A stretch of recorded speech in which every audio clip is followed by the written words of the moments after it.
আজ সম্পূর্ণ একটা নিরামিষ রেসিপি বানাচ্ছি। এখানে আলু কেটে রেখেছি একটু বড় বড় করে, পটলও কেটে রেখেছি, সাথে নিয়েছি সাদা তিল, আর এখানে আদা থেতো করে রেখেছি। তিলটা আমি হালকা ভেজে নিয়েছি। একটি মিক্সিং জারে প্রথমে দিয়ে দিচ্ছি থেতো করে রাখা আদা, সাথে দিয়ে দিচ্ছি বড় চামচের 2 চামচ সাদা তিল।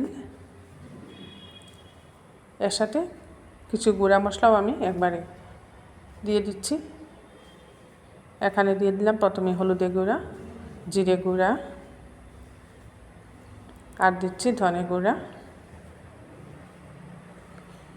আর কালারের জন্য এখানে দিয়ে দিচ্ছি লাল লঙ্কার গুঁড়া। সব কিছু দিয়ে মিক্সিতে একটু ভালো করে ঘুরিয়ে নিলাম। এবার এর মধ্যে দিয়ে দিয়েছি বেশ কিছুটা কাজু বাদাম, কিশমিশ, এগুলাকেও মিক্সিতে খুব ভালো করে একটা পেস্ট বানিয়ে নিয়েছি। গ্যাসে একটা কড়াই বসিয়ে দিয়েছি, এর মধ্যে দিয়ে দিলাম রিফাইন্ড অয়েল। তেলটা একটু বেশি পরিমাণে দিয়েছি। প্রথমেই কেটে রাখা পটলগুলো তেলের মধ্যে হালকা ভেজে নিচ্ছি। এটা সম্পূর্ণ একটা নিরামিষ রেসিপি বানাচ্ছি আজ। পটলের মধ্যে সামান্য লবণ দিয়ে দিচ্ছি। প্রথমেই আমি পটল ভাজার মধ্যে হলুদ দিচ্ছি না, হলুদ না দিয়ে পটলটাকে ভালো করে ভেজে নেব। পোস্তর যা দাম বাজারে, এখন শুধু পোস্ত দিয়ে যে কোনো রেসিপি বানানো অনেকটা মুশকিল হয়ে যায়। তাই পোস্তর পরিবর্তে আপনারা এরকম সাদা তিল দিয়ে এইভাবে পটল রেসিপি বানিয়ে নিতে পারেন। তাই আজ আমি সাদা তিল দিয়ে একটা পটলের রেসিপি বানাচ্ছি। পটলটা যখন সম্পূর্ণরূপে ভাজা ভাজা হয়ে যাবে, তখন এর মধ্যে সামান্য হলুদের গুঁড়া দিয়ে দিলাম। আর হলুদের গুঁড়াটা দিয়ে আবারও একবার আমি হালকা ভেজে নিচ্ছি।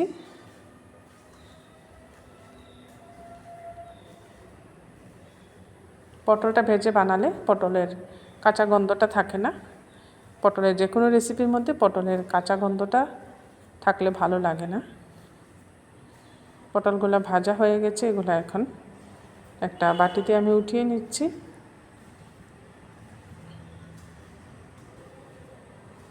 নমস্কার, কলিজ কিচেনে সবাইকে স্বাগত জানাচ্ছি। পটলগুলো উঠিয়ে নিলাম। তেল যেহেতু প্রথমেই আমি একটু বেশি দিয়েছি, এখানে রিফাইন্ড অয়েল, তাই পটল ভাজার ওই তেলের মধ্যে আলুগুলাকেও আমি হালকা ভেজে নেব। কেটে রাখা আলুগুলা দিয়ে সামান্য লবণ দিয়ে দিলাম এর মধ্যে, আর সামান্য হলুদ দিয়ে দিচ্ছি। লবণ আর হলুদ দিয়ে আলুটাকে একটু ভাজা ভাজা করে নেব।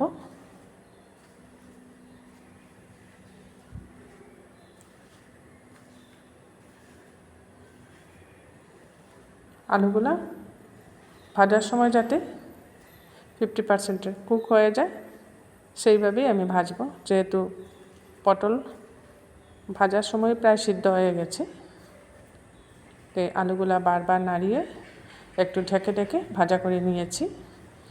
এগুলাও ভাজা হয়ে গেছে, উঠিয়ে নিচ্ছি।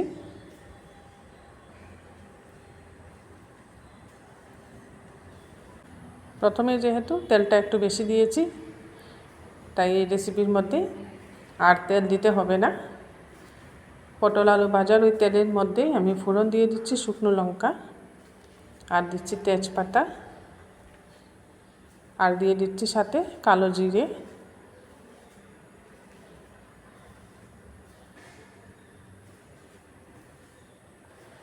কালো জিরে, শুকনো লঙ্কা, তেজপাতা ফোড়নটাকে একটু ভাজা ভাজা করে নিচ্ছি।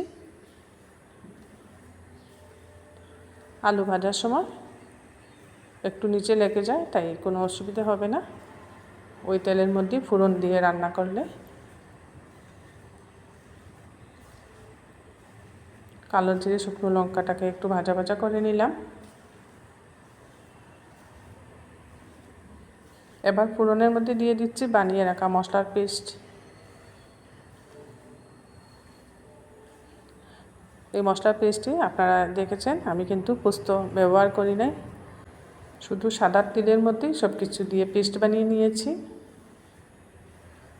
এবার এটাকে খুব ভালো করে কষিয়ে নিতে হবে। পরিমাণ মতো লবণটাও দিয়ে দিয়েছি। এইভাবে তিল বাটা দিয়ে যে কোনো রেসিপি বানালে এর টেস্টটা পোস্ত বাটার মতোই হয়। এটা যেহেতু নিরামিষ বানাচ্ছি তাই সামান্য চিনি দিয়ে দিলাম।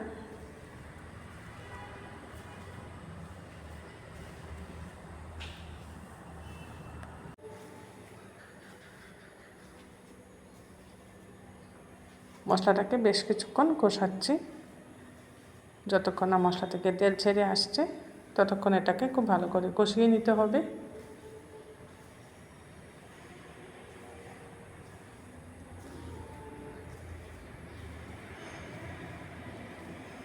মশলা থেকে তেল ছেড়ে আসছে আর মশলাটাও কড়াই থেকে আলাদা হয়ে যাচ্ছে, তখনই বুঝতে হবে মশলাটা খুব সুন্দরভাবে কষানো হয়ে গেছে। এবার ভেজে রাখা আলু পটল দিয়ে দিচ্ছি এর মধ্যে।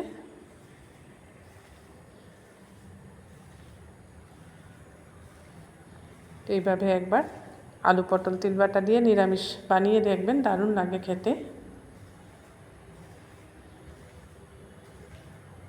তিল বাটা দিয়ে আলু পটলের এই নিরামিষ রেসিপিটা যারা ফেসবুক থেকে দেখছেন ফেসবুক পেজটা ফলো করে নেবেন, আর যারা ইউটিউব থেকে দেখছেন কলিজ কিচেনটা সাবস্ক্রাইব করে নেবেন, আর প্রত্যেকবারের মতোই পাশে থাকা বেল আইকনটা প্রেস করবেন। এতে করে যখনই এরকম নতুন নতুন রেসিপি আপলোড করি সাথে সাথে নোটিফিকেশনটা পেয়ে যাবেন। আলু পটলটা দিয়ে আরও কিছুক্ষণ আমি মশলার সাথে কষিয়ে নিচ্ছি। এবার দিয়ে দিচ্ছি পরিমাণ মতো জল। যে বাটিতে মশলা রেখেছিলাম সেই বাটি ধুয়ে জলটা দিয়ে দিলাম। এতে করে বাটির মধ্যে যে মশলাটা লেগেছিল সেটাও নষ্ট হলো না। এবার খুব ভালো করে মিশিয়ে এটাকে ফুটিয়ে নেব। বেশিক্ষণ লাগবে না রান্না করতে, যেহেতু আলু পটল 50%-এর মতো আগেই আমি কুক করে নিয়েছি। এবার ঢাকা দিয়ে রাখছি কিছুক্ষণ, 5 থেকে 10 মিনিট এটা ঢাকা দিয়ে রান্না করব। ঢাকাটা উঠিয়ে একবার নাড়িয়ে দিচ্ছি, যেহেতু এর মধ্যে কাজু বাদাম দিয়েছি, কাজু বাদামটা কড়ার নিচে লেগে যেতে পারে,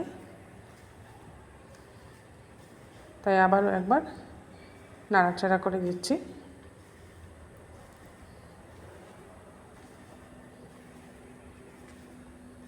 আলুটা এখনও সম্পূর্ণরূপে সিদ্ধ হয় নাই, তাই আরও 5 মিনিট আমি ঢাকা দিয়ে রান্না করব।